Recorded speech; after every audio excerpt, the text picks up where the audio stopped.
Yay! It finally went through this time. All right. So, what was it? A couple weeks ago, my guides decided to point out to me that we were coming up on, I need to undo my zipper a little bit because it's choking me, that we were coming up on 100 days until 2020. And I was like, please don't do this to me again. Please don't do this to me again. Because the last time they did 100 days thing to me was in like 2017, only 2 years ago, but holy shit, have things changed since then. Where they wanted me to do 100 days of bitch slaps. So I did 100 days of bitch slaps. It was shortly after I published bitch slap journaling.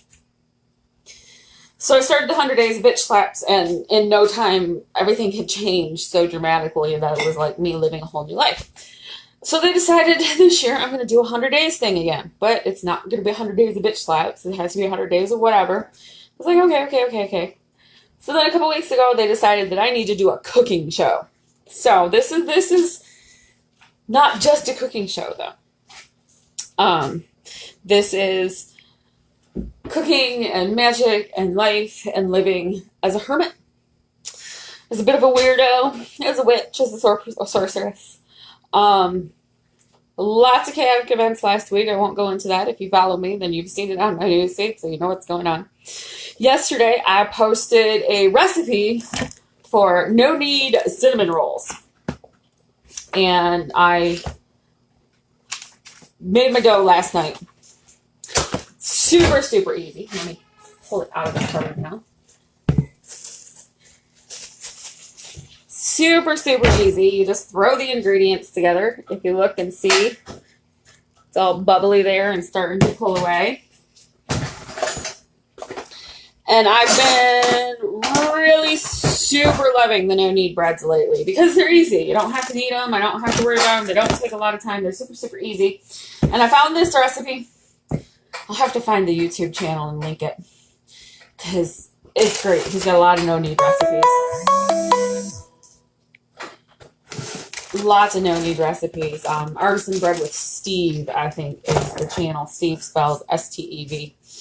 But this is a cinnamon roll recipe. So what we're going to do today is I'm going to take this dough, I'm going to roll it out. I'm going to roll it out into the cinnamon rolls, and I'm going to make cinnamon rolls. Got my pan ready for my cinnamon rolls. We're going to pop those in the oven, and then I'm going to start my soup because I make soup just about every day.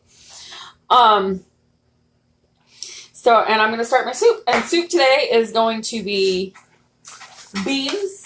I soaked the beans last night. When you're soaking beans, soak them in a saltwater brine. So I started that last night. 2 cups of beans soaking in a saltwater brine. I will be rinsing those. I will be using those for my soup. I'm also going to use some leftover barbecue ribs. This is going to be a barbecue rib soup. Soups are great for leftovers. It's just throw some protein in there, throw some liquid in there, throw some filler in there, and you have a soup. Your filler can be whatever you want it to be. Your soup can be extra vegetables that you have sitting in the cupboard. I have a ton of cabbage because I've been having fun making sauerkraut lately. So I'm going to toss a shredded quarter head of cabbage into my soup today. So let's get started on these cinnamon rolls. Now, here's the thing about cooking. It's not hard, and it doesn't have to be perfect. A recipe is a guideline. Breads can be kind of fussy, but not nearly as fussy as people want. The nice thing about recipes is you get consistency every time. If you want consistency every time, but who the fuck wants consistency every time? I like to experiment. I like to see what's going to work. So we're going to toss some flour down here. Got our cinnamon roll dough.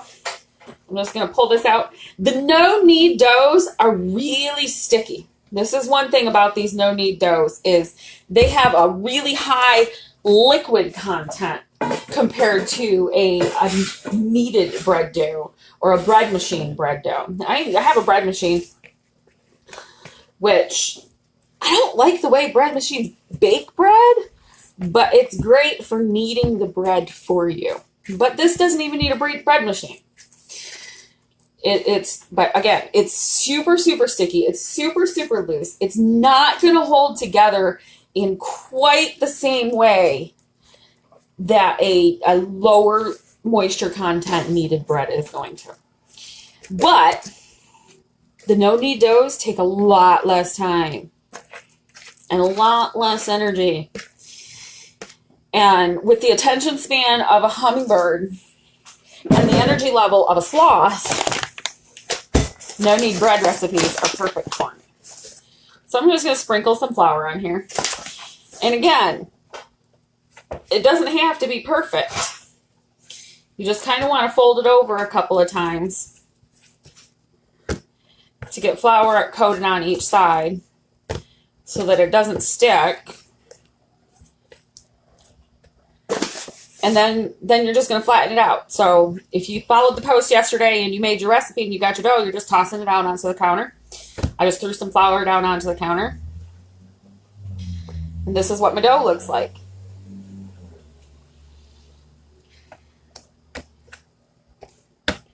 So let me rinse my hands off real quick because they are covered in dough. And I'm about to have to get the squirt bottle because Squash is trying to get up here and see what I'm doing.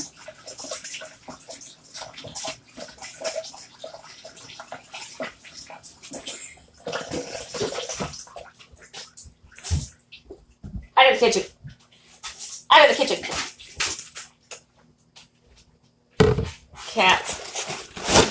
You know they're not supposed to be in here, but they're always curious. So, I love cinnamon rolls. Growing up, my mom used to make cheater cinnamon rolls. And they're great. They work wonderfully. She'd get the frozen bread dough from the freezer aisle at the grocery store. Let it thaw out. I know I have a rolling pin somewhere. Yay, rolling pin. Should get the frozen bread dough at the grocery store. And when it came time to make cinnamon rolls, this was her Christmas tradition. She'd make cinnamon rolls. She'd just let the dough thaw, roll it all out, and add the filling. Now, her preferred filling was brown sugar with cinnamon and orange juice. She would take a can of frozen orange juice concentrate and she would just pour that right on there with the brown sugar and the cinnamon,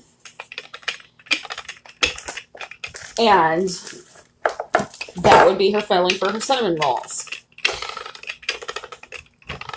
So you're just going to roll this out.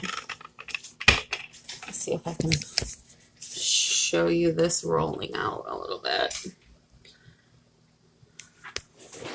You're just going to roll that out. And you want it kind of thin because remember, you're going to be rolling these. They're cinnamon rolls. Out of the kitchen, out of the kitchen. And if it gets a little bit too sticky, because remember, it is a really wet dough. If it gets a little bit too sticky, just add a little bit more flour. It's not going to hurt it. And just keep rolling out until it's thin enough. And you, of course, want to go a little bit wide, too. And guess what? There's no perfect amount of thinness. There's no perfect measure. I'm not going to tell you that this needs to be 5 millimeters thick. Because first of all, who the fuck wants to measure 5 millimeters every time they're just trying to bake some cinnamon rolls? And also, how I like my cinnamon rolls is not going to be the way you like your cinnamon rolls. Or anything, really. The whole purpose of this show isn't to tell you the perfect way to do things. The whole purpose of this show is because my guides are assholes and they've decided that I need to be on video every single day for the rest of the year. And you know what? After the events of the last week and a half, I don't argue with them anymore. That's what they want, then that's what they get. Kim, if you were here playing with the Kit Kats, I would let you play with the Kit Kats because it would keep them occupied. I'm going to be starting looking for homes for several of them soon. It's just been kind of chaos, and so going through the whole process of finding homes for them has been not high priority. So, I'm going to grab a bowl, and I'm going to mix up my filling. Now, this doesn't have to be exact. A lot of recipes, you'll see a third cup of whatever, blah, blah, blah. And that's fine. That's great. That's a good start. But a handful of brown sugar. You don't need a lot of cinnamon. You're not going to use a third cup of cinnamon. Just a good little sprinkle and whatnot in there. And then just mix it up with your hand. Don't be afraid to get your hands dirty. Seriously. Wash your hands frequently, obviously. But also don't be afraid to get your hands dirty. We're very sensory creatures. We're very tactile creatures. And we can learn a lot from how things feel, from touching it. When you work with dough a lot, you start to learn the way that dough feels and the way it's supposed to feel for how you want it to cook.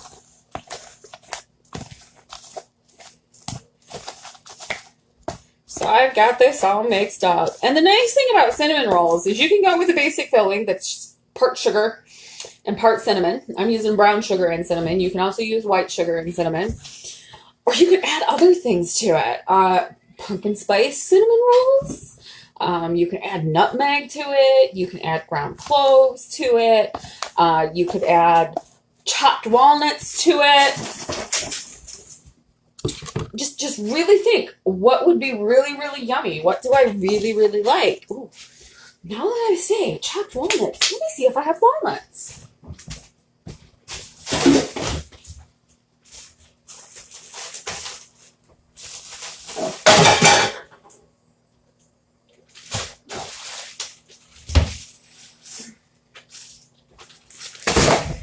Damn, no walnuts. That would be good. The next time I'm making cinnamon rolls, I'm going to add walnuts to them, but I don't have walnuts right now. So really it's about, what do you like? Do you like something crunchy? Hi, Elizabeth. Do you like them super sweet? Do you like to have that more spicier nutmeggy flavor than cinnamon rolls, than cinnamon? So then we're just going to sprinkle this on. That's it. Just sprinkle it on that flattened dough. It doesn't have to be perfect. My dough is shaped kind of weird.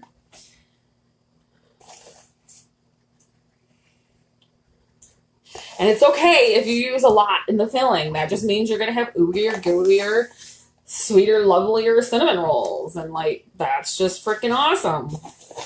I want sweet. I want comfort food right now. It's kind of a stressful time in my life. And so comfort food right now is just really great. Okay. So I'm going to show you this. This is what we're looking at now. Eventually, I will get a better camera rig, but I'm working with what I have, which is a cheap-ass phone that has a cracked screen and no cell service. It's running on my Wi-Fi. Because I hardly ever go anywhere. Why the fuck do I need to pay for self-service? Eventually I will, but it's just not in the budget right now. Sitting on a cheap-ass tripod that I won in an Amazon giveaway. Did you know that Amazon does giveaways? I'll have to share the link to that at some point. And they're instant giveaways. If you are bored one day, you can go onto the Amazon app or to the Amazon site and look for their giveaways and just enter giveaways. And they're instant, and it tells you instantly if you win. And so then I won this stupid little tripod, and I was like, what the fuck am I going to use a tripod for? My guides laughed. They laugh at me a lot. And when I talk about my guides, I'm not talking about really anything that I hear in a way that you might think of hearing. I don't hear voices. I don't see things. In fact, I have what's called aphantasia, where my imagination isn't even visual at all. I close my eyes and all I see is blackness. I don't get any mental pictures or anything like that. And so when I say I see something, it's a story.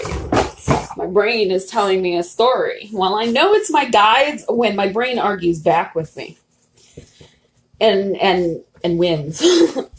Like, I did not want my contemplative theme for September to be surrender. I did not want to have to spend a lot of time thinking about what it means to let go. I did not want to have to spend a lot of time thinking about what it means to have loss and to accept all of that.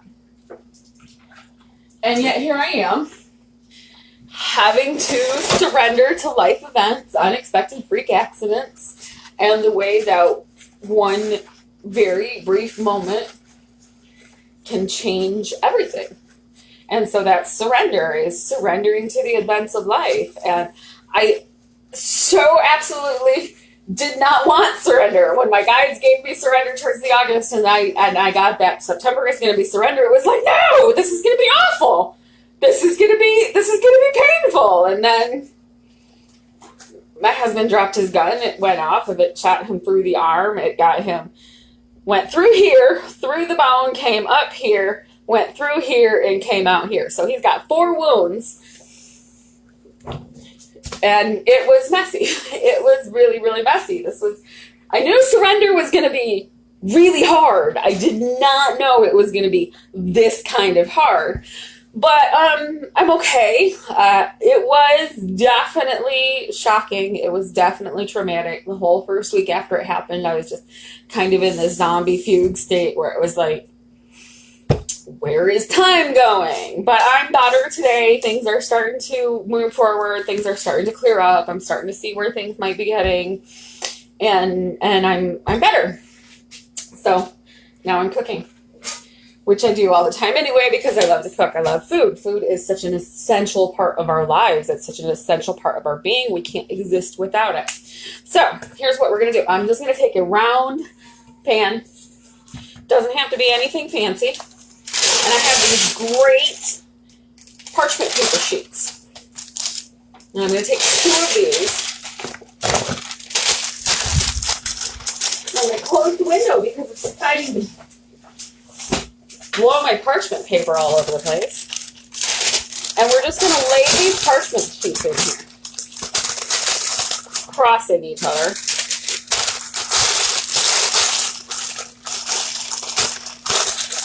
And kind of crunch it in there, fold it in there. It's not entirely going to cooperate, but as we start to get the cinnamon rolls in there, it'll get better. Now I'm going to take some cooking spray. And I'm just going to spray the inside of that. And while I'm doing this, I'm going to start my oven. Preheating to 350. And the reason I'm starting that now, as I'm cutting the cinnamon rolls, is because these cinnamon rolls have to proof. They have to rise again. So they will not be done by the time I go off of this video. But I will be taking pictures of them and I will post them on the blog. Or maybe they will be done by the time I get done with this video because I don't know how long this is going to be because I still have to start my soup. Oh my God, it's going to be so good. And I also want to show you my water kefir process because I have a whole batch of water kefir that needs to be strained. And I need to start the second ferment on that. I love water kefir. I fell in love with water kefir and with milk kefir. My milk kefir grains went off. And I had to throw them away. And I've got some new ones ordered, but they're not here yet. Kefir it's a SCOBY, technically. A SCOBY is a symbiotic community of bacteria and yeast. And if you've ever drank kombucha is made from a SCOBY as well, but kefir is made from a different kind of SCOBY. Milk kefir are primarily lactobacillus and certain varieties of yeast. And it's very similar to yogurt. Milk kefir is very similar to yogurt. A little bit more tart, not as thick, at least on the first ferment. It stays much more liquid. I like to use it in place of milk in recipes. before Man Beast's accident, he used to love having milk kefir in his smoothies. And what I do for that is I will brew a batch of milk kefir, and then I'll toss a bunch of fruit into a jar, and I'll cover the fruit with milk kefir, which serves to preserve, it acts to preserve the fruit. And as it sits in the fridge, that milk kefir will continue to slightly ferment because it's live active cultures. And as it does so, it's eating the sugars in those fruit, and it starts to flavor the kefir with the fruit. So then I can take a cup of milk kefir that's got, say, strawberries in it, toss it into the blender with a couple of more frozen strawberries, and there's just this amazing, yummy, delicious probiotic smoothie. Water kefir is similar, but not interchangeable with milk kefir, and it is fermented from sugar and water. So, cinnamon rolls are loaded. I'm going to set these over here on top of the stove, let them proof for a bit while the stove is heating. Crap, I just tossed my dry cloth into the water. Clean up my counter, because we're going to do kefir. Water kefir I love for making sodas. It carbonates really, really well, depending on what you use. Certain juices especially, tend to be really high in sugar, fructose. So they tend to ferment really, really fast compared to if you do it with just fruit. The first time I fermented water kefir with fruit juice was orange juice, and I accidentally made probiotic mimosas. Because kefir is made of bacteria and yeast, the yeast produces alcohol. Most of your second ferments with kefir aren't long enough to really produce much alcohol at all. You really won't taste much of it. Alcohol, if any. You're talking like less than 0.5% of alcohol. Not enough to get even the most lightweight buzzed. But when you have those higher sugar fruit juices, you get accidental probiotic mimosas or the accidental probiotic wine, like I did when I decided to experiment with grape juice, which, duh, I should have known.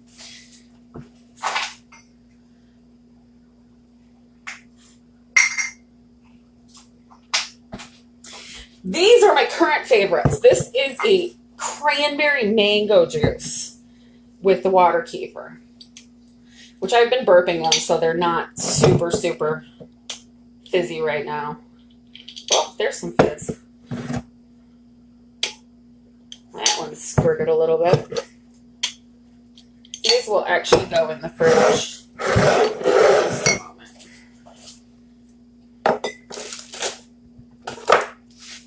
This is my kefir jar. This is a 1 gallon jar. Let me grab my fruit that we're going to use to make our fake kefir today.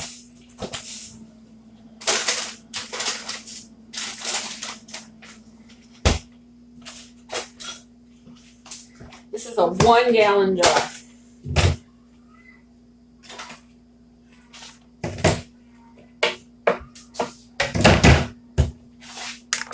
And of course my bowl is, oh no, that'll work.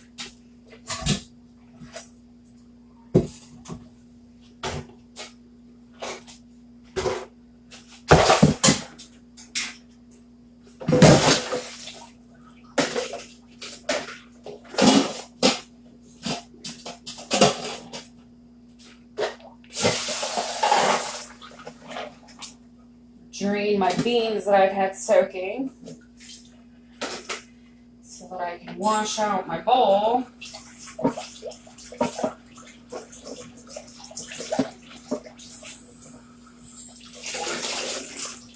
So that I can use that to strain the water kefir. Now, if you've never seen water kefir before, it's really kind of cool. There are these rubbery little clear balls. And I use a plastic strainer. Rumor has it Kefir doesn't like metal. So I just stick to a plastic strainer. And I just set it on my bowl. And I pour the gallon in there.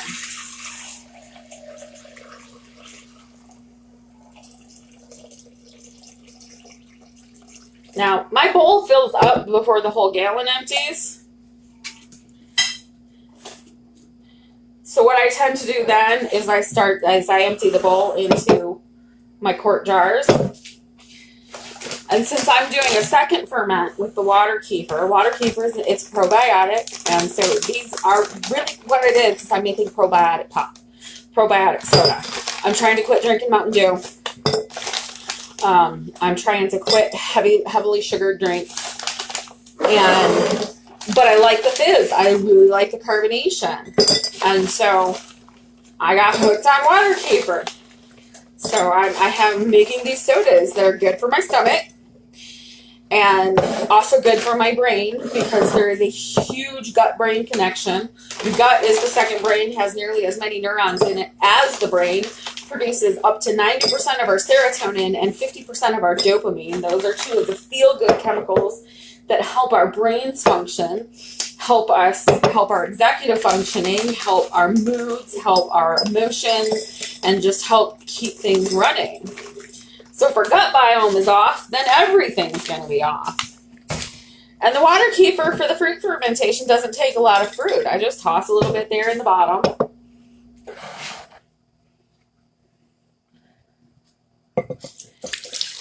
Oh, and we're going to make a mess all over is what we're going to do. Because, where is my funnel? I don't know. Everything's a disaster right now. I have two funnels and I can't find them anywhere, but this will work. Oh, we're still going to make a mess. Fuck it. I just poured half the kefir over the floor. Whatever. That's my day. That's my week. Grab some towel. Clean up my mess. This is not a scripted TV show, folks. I know I have a freaking funnel. I just don't know where it went. Everything's falling out. Oh, of course. And the oven just baked, so we're going to pop those cinnamon rolls in there. Oh, yay, I remembered to take everything out. I have had more than a few times where I forgot to take everything out of the oven, and it ended up messy. So we're going to do this over the sink now.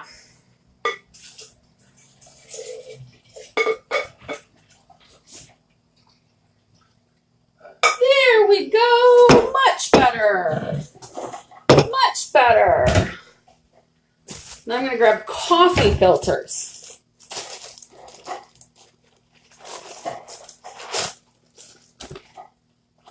And all I'm going to do is I'm going to put a coffee filter right over the top of this jar. I have a package of rubber bands here. Oh, yeah, I'm good at making messes in the kitchen. My kitchen is constantly a disaster. And there is our mixed berry soda. See, the berries are floating at the top there. This I will let ferment for about 2 days. So we will be trying it on the show in 2 days. And I will set those over on my fermentation counter. For right now, I just have a couple of cookie sheets on the other counter because when you're doing fermentations, sometimes shit bubbles over.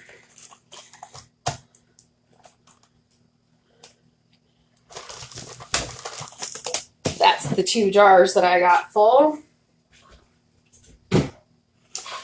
Not counting all of it that went onto the floor. And we still have more to strain.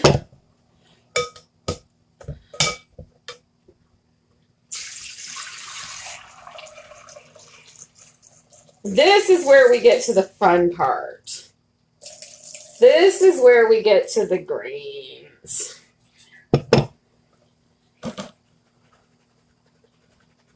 And it fizzes. when you're straining it, it fizzes. Because even in the first fermentation, it's producing carbon dioxide.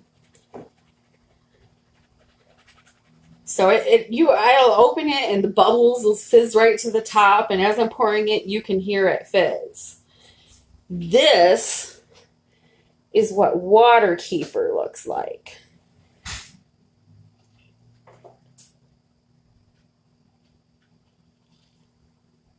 Just like that. Those are the water kefir grains. And I actually have enough here that I'm going to divide these. So I'm going to get a pint jar.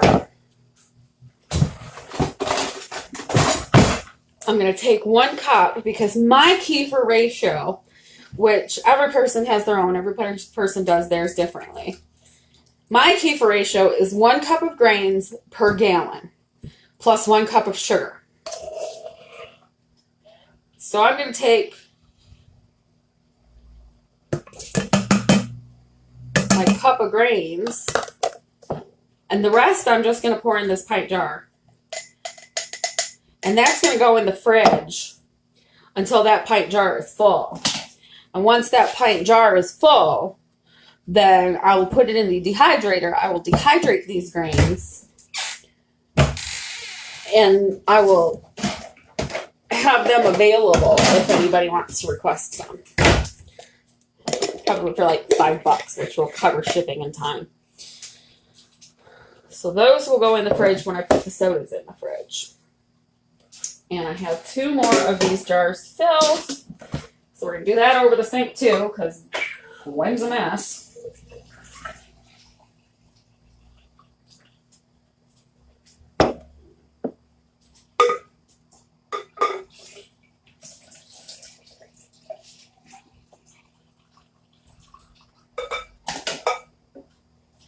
I guess I didn't pour that much on the floor because I was still able to fill 4-quart jars. This is a gallon jug, but I actually fill it a little bit more than the gallon mark. It works. Got it at Walmart. My son bought it for me when he was in town. It was like $15. He asked me if I wanted to go anywhere. I said, yes, let's go to Walmart. We went to Walmart, and I got to Walmart and realized that I'd forgotten my debit card at home. He was like, don't worry about it, Mom. I got you. My kid is awesome. It does look like that's exactly what it looks like is the absorbent stuff in diapers. It does look like that. And it kind of feels like that, but it's not that stuff. It's bacteria and yeast. And it grows.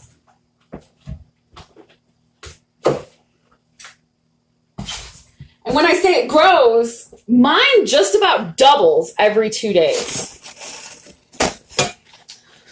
I don't know if I got some mutant strain or if I mutated it with the Flint water. I use filtered Flint water. I have a water filter. I hate the water filters. They're so slow.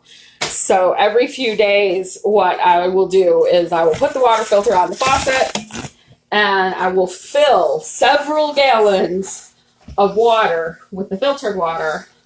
And that's what I cook with throughout the week. So that I don't have to deal with the filter all the time. Because I don't need the filtered water when I'm doing dishes. I don't really need the filtered water when I'm watering plants. Because I use special water that I have water barrels for. And that I treat the water and whatnot for that. So I need a gallon of water. And my sugar.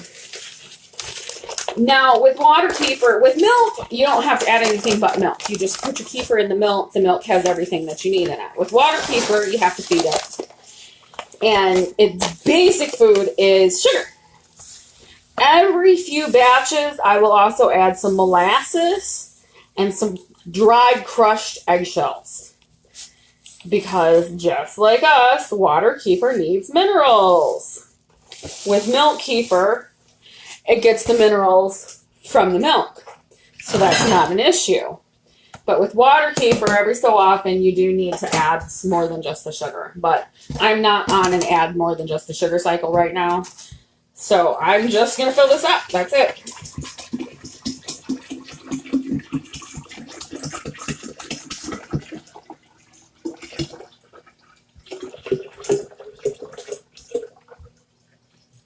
Alexa, set a timer for 17 minutes. I completely forgot to set the timer for the cinnamon rolls. Cinnamon rolls timer, 17 minutes, starting now. This is why we have Alexa in the kitchen.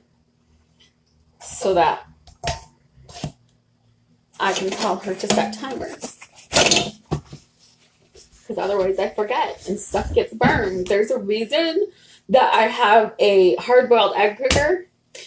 Because when I was 17 years old, I went and boiled some hard-boiled eggs, and then I laid down on this couch to take a nap, and I fell asleep, and I woke up to exploding eggs, and that is awful. Egg shrapnel going everywhere as I'm trying to rush into the kitchen to turn the stove off, and it smells awful. Like, think of the worst sulfur smell of rotten eggs and then some you can think of, and that's what exploded hard-boiled eggs smells like. So I have a hard-boiled egg cooker now, where all I have to do is stick the eggs in there, add a quarter cup of water to the bottom of it, turn it on, and it automatically does them for me. So I'm just going to stir my kefir right now. Water kefir goes for 2 days. I let it first ferment for 2 days. So again, in 2 days, we will be checking the water kefir with berries that I've got, which is actually already starting to turn pink. And I'll also be straining this again. I'll probably be getting some juice to make with the kefirs then, because these will be cold and I will have drank them by then, so my soda bottles will be ready to use again. Next, we're making soup. That's why we call the show Daily Soup, because I make soup every day. One of the reasons I love making soup every single day is because, first of all, it's easy. You just have to toss everything in the pot and then you have your soup. But also, I can just grab a bowl as I'm hungry. I don't have to have a specific meal. I live by myself. Even before Man-Beast's accident and he was here, we didn't have specific meal times. I would make soup in the morning or in the afternoon, and it would cook, and then when he was hungry, all he had to do was go grab something to eat. It's just so much easier because my brain gets into hyperfocus and it wants to do what it's doing, and it doesn't want to stop to eat until I'm so hungry that I'm famished. So I have this routine. I do my soup. Soup is what I eat. So I'm going to grab some stuff from the fridge.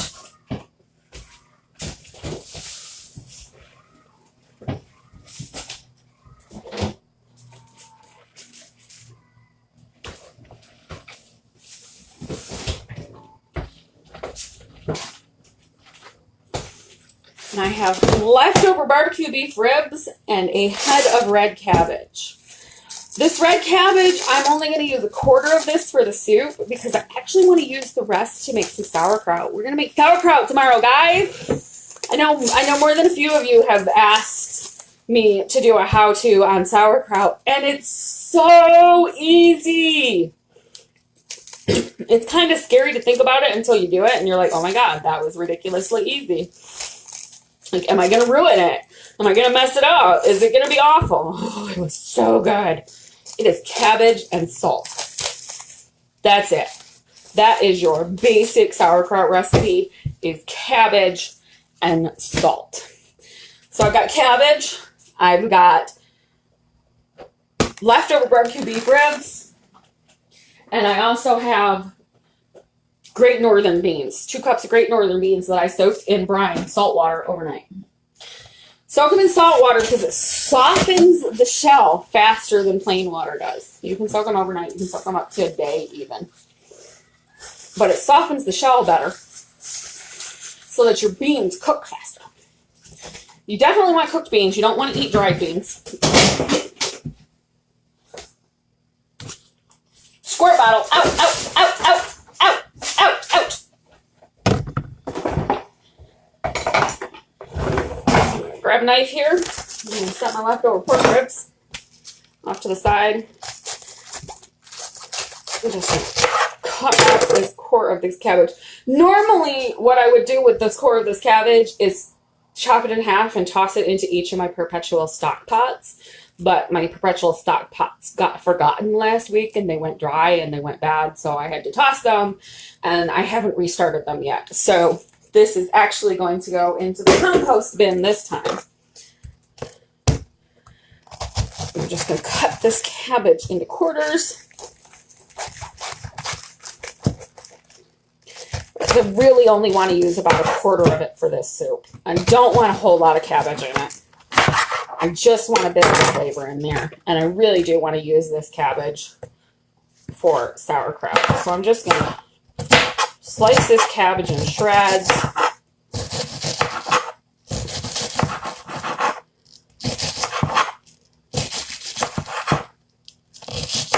Toss it in here.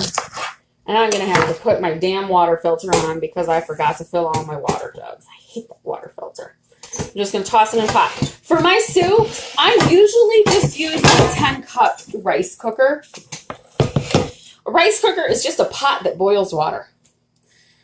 That's really all it is. It's a fancy pot that boils water. When it reaches above 212 degrees, which is the temperature of boiling water, it turns itself off because that means there's no more water left in there. And that's how it knows the rice is done. Not because they're smart like we are. It's because once it reaches over 212 degrees, there's no more water, the rice is done.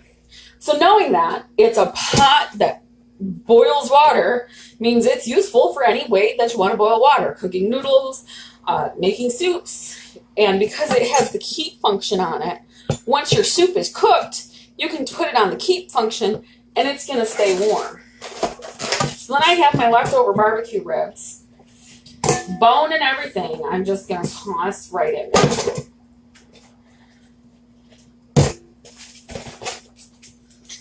And that leftover container can be tossed. Remember, your soup is meat plus filler protein. It doesn't even have to be meat. Protein plus filler plus liquid. And again, usually I would have stock. For this, normally I would grab half of the stock in my beef perpetual stock pot. But I don't have my perpetual stocks right now. I need to restart those sometime this next week. Perpetual stocks are great. You can toss extra meat. What I will do when I start them is I'll go to the grocery store and I will pick up a big old package of turkey necks. You can get a big old package of turkey necks for really cheap. You can get a package of beef neck bones for really cheap. And I'll use those. I'll start a poultry pot and a mammal pot. So beef and pork in one pot, chicken and turkey and whatnot in the other pot. And then just toss whatever vegetables you want in there. Slice up an onion, toss it in there. When you're just cooking your regular meals and whatnot, if you have scraps or you have extras from your vegetables, toss them into your perpetual stock pot.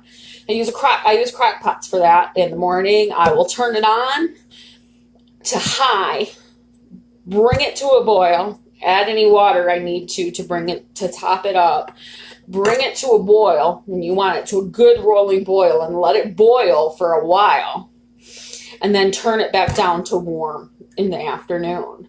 And that keeps it safe so that you're not going to get any gross stuff growing in there. And every few days I will strain out the old vegetables and the meat and I will add more, and it's just a continual sort of process. So if I'm making soup, or if I'm making anything that needs perpetual stock, I love to sip broth in the morning. So I'll scoop up a cup of the chicken broth and just sit outside on the porch in a cool morning with a sweater on and sip broth, musing about the day and what might be happening. So now I'm going to add my beans. I'm just going to toss my beans in here. That's a lot of beans. I'm going to put my stupid water filter back on. I hate these things because it's so slow.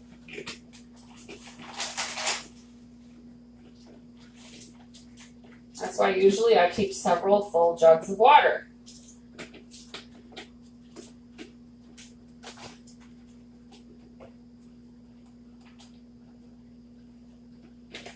Oh, and of course it doesn't want to go on now.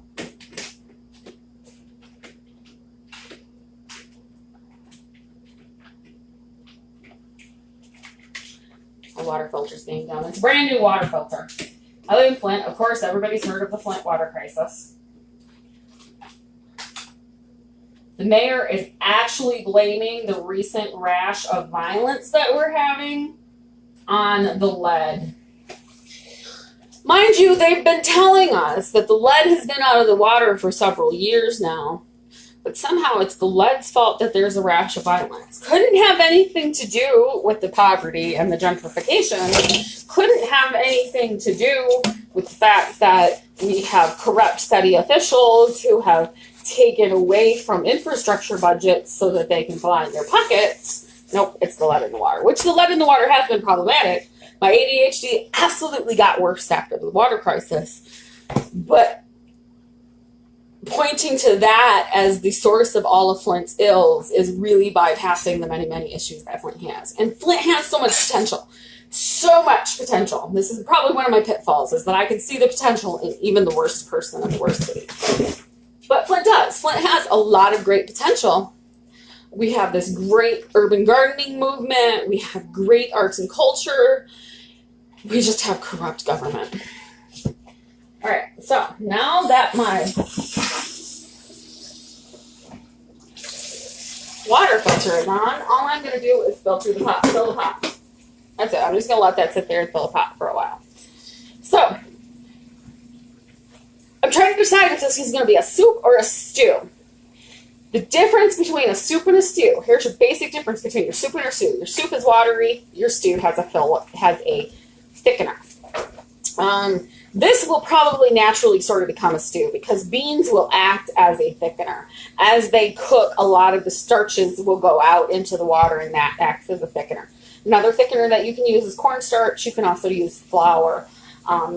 Sometimes what I'll do is I'll take some butter, a few tablespoons of butter, a few tablespoons of flour, and just stir that up and cook that together and then add it into the soup. And just that little bit will thicken up a 10-cup soup wonderfully. We're almost there. Alexa, how much time is left on the timer? You have 4 minutes and 50 seconds left on your cinnamon rolls timer. I love my Echo Dot in the kitchen. I love my Echo Dot in the bedroom. So handy to have. So that's it. I'm just going to put that in there like that, and I'm going to let that cook for a few hours, and that's going to be my dinner. The leftover barbecue ribs are going to provide most of the flavor. As that cooks down, the barbecue is going to flow out into there. Once the beans are cooked, I will probably add some salt and some pepper. Might add some cumin, might add something else, might grab some barbecue sauce from the cupboard and add some more barbecue sauce to it to get that barbecue sauce flavor going. I had no idea what soup I was going to make. When I was looking in the fridge, I got these barbecue ribs. Just going to turn that on and put that on. That will work. That's what we'll do, is make some barbecue rib soup. Never made it before. Have no idea how it's going to taste, but I bet it's going to be yummy. Let me look at these cinnamon rolls. When you're baking, times are guidelines. Every single stove is going to be different. The temperature is going to be a little bit different. There's just so many factors that affect the way things work with baking. So this is what I've learned over the years, is that you have to pay attention. You can't just set a timer and forget it. So a lot of times I will set 2 timers. I will set a timer for 5 minutes before it's supposed to be done so that I can check it. And then I will obsessively check it every minute until it is done. So let me start getting some of this cleaned up. Let's wrap that cabbage up.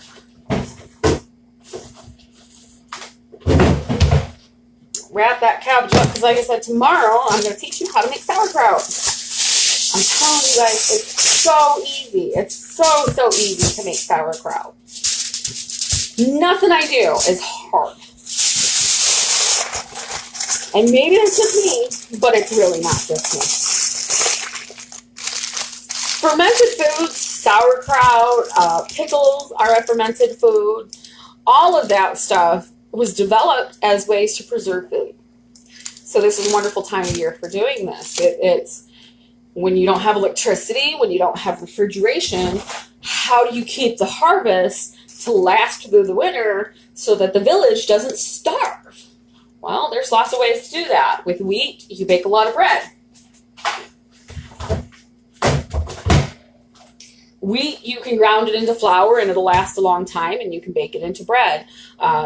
With vegetables, you can ferment them. And fermentation, it's a bacterial it's a bacterial mechanism. It's the bacteria that's doing the work, but it's good bacteria. It's those probiotics. It's that lactobacillus and the various different types of gut bacteria that we need anyway. If we don't have those, if we don't have a good balance of those, everything goes haywire. We get physical illnesses. We get our brain kind of goes sideways. And so we co-evolved with these bacteria that already exist on our food. You don't have to add anything to it. You can. I've experimented with using the whey from water kefir and whey from yogurt for fermenting, but you don't need to. It's just salt and water. That's it. Salt and water. Chop up some carrots. Toss them into a pint jar. Add 2 tablespoons of salt. Fill it up with water, put a lid on it, let them sit for 2 weeks. You're going to have these lightly soured, wonderfully, still kind of crispy, but still somewhat soft, pickly sort of carrots. You can do the same thing with green beans. Original pickles didn't use vinegar. They used salt and water. The original kosher dill recipe is salt and water and dill. You might have a few other things in there and whatnot, but there was no vinegar in it. Vinegar is sort of a modern pickling technique, and it's great. It makes for much faster pickles. A fermented salt-based pickle is going to take a few weeks to really get that good flavor. Like with sauerkraut, it was about 2 weeks in before it had that really great, really intense sauerkraut flavor that I like. It did start to get the mild sauerkraut flavor after just a few days. So you can really experiment and see what you like. Like if you don't like a super intense sauerkraut flavor, you just like something light. Alexa, stop. If you just prefer a light sauerkraut flavor, let it go only a week.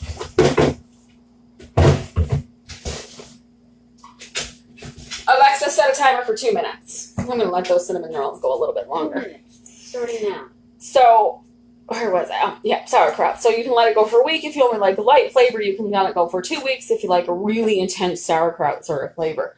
So that's what we're going to do tomorrow is we're going to do some sauerkraut. I'm hoping that my milk kefir grains come in the mail today. If they do, we'll do some milk kefir tomorrow. And I think... I don't know what kind of soup I'm making tomorrow. We will have to see. I'm going to wait until these cinnamon rolls come out so I can show you the cinnamon rolls and how they turned out with that no-knead bread. When I first started working with the no-knead breads, I was like, how is this going to be? Because when I learned bread making, the kneading was what really got the gluten going and what really got you your flavor and your texture and just that breadiness of bread. But the no-knead breads, you let rise for hours and hours and hours. I started the cinnamon roll dough probably around 5 o'clock yesterday. I'd have to look at my post to see exactly for sure. But I started my cinnamon roll dough at like 5 o'clock last night, and it wasn't until 3 o'clock when I started this video that I pulled it out of the cupboard. And so I'm really liking the no-knead doughs for that, so that if I get a little bit distracted, like this morning I had some unexpected things that I had to take care of. Nothing bad, just stuff comes up that you have to deal with. So while I was intending to make my cinnamon rolls this morning, the dough was still fine when I pulled it out of the cupboard several hours after I'd intended. And that's one of the beauties of the no-knead bread. I am still experimenting with my Dutch oven with making the no-knead bread. The bottom crust of it is just turning out way chewier than I would like. So I'm really going to have to play with that. I think I might be baking it at too high of a temperature. Might have to lower the temperature. Might have to add a bit more water, a bit more flour. Who knows? I'll experiment with that. Alexa, stop.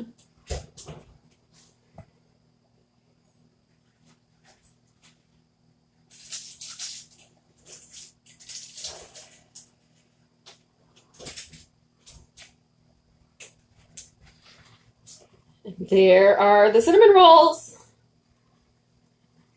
One of the reasons I use parchment paper, if I can just pull it right out. Just like that. I don't have to fight with it. I don't have to fuss with it. I can just pull it out, let them cool for a little bit, and in about 10 minutes, I'm going to put myself into a sugar coma with these cinnamon rolls. That is it for today's daily soup. I will be back tomorrow. Bye.